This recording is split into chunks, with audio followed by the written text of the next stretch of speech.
I used to think Jim Carrey is all that I was. Just a flickering light, a dancing shadow. The great nothing masquerading as something you can name. Searching for his target in the mirror.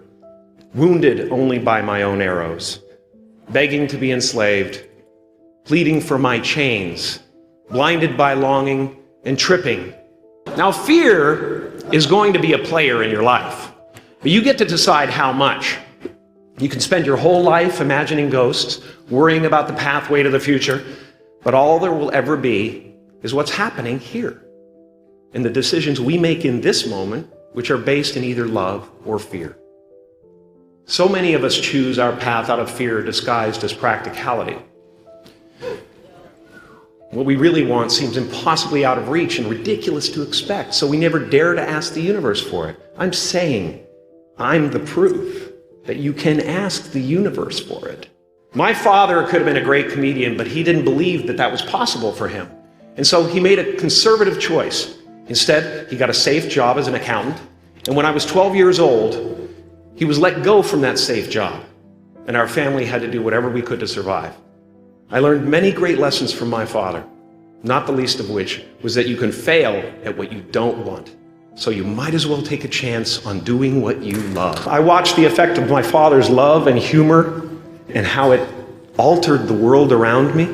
And I thought, that's something to do.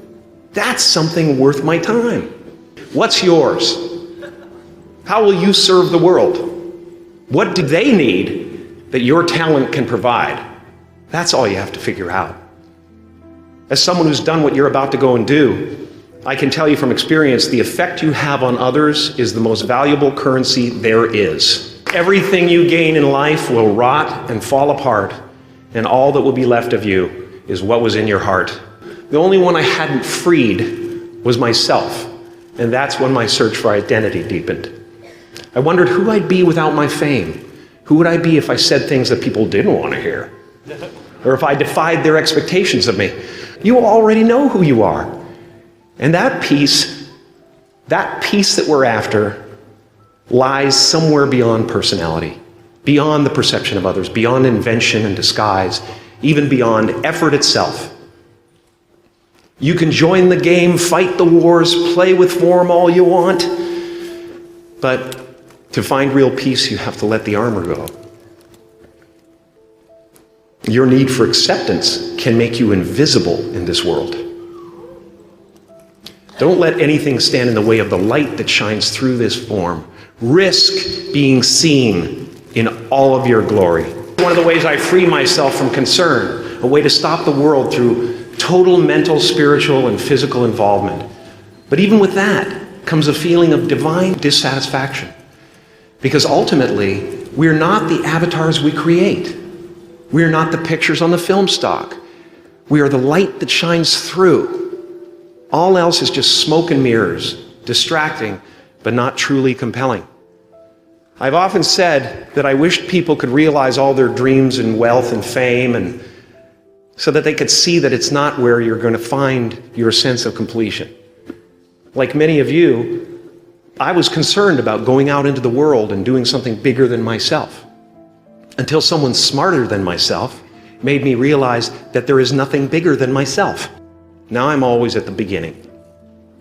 I have a reset button, and I ride that button constantly. Once that button is functioning in your life, there's no story that the mind could create that will be as compelling.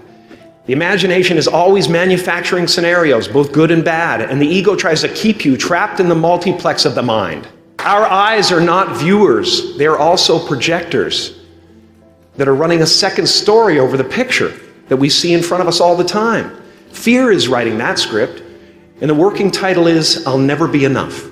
And if you listen to it, there will always be someone who's doing better than you.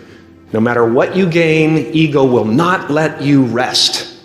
It will tell you that you cannot stop until you've left an indelible mark on the earth, until you've achieved immortality.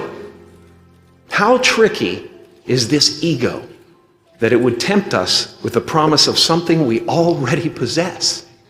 As far as I can tell, it's just about letting the universe know what you want and working toward it while letting go of how it comes to pass. Your job is not to figure out how it's going to happen for you, but to open the door in your head. And when the door opens in real life, just walk through it. Don't worry if you miss your cue, because there's always doors opening. They keep opening.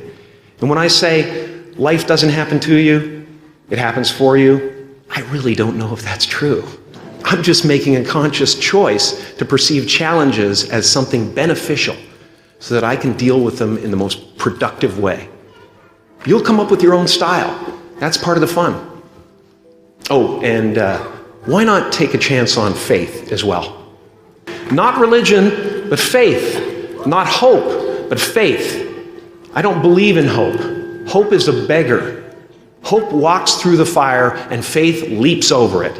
You are ready and able to do beautiful things in this world. And after you walk through those doors today, you will only ever have two choices: love or fear.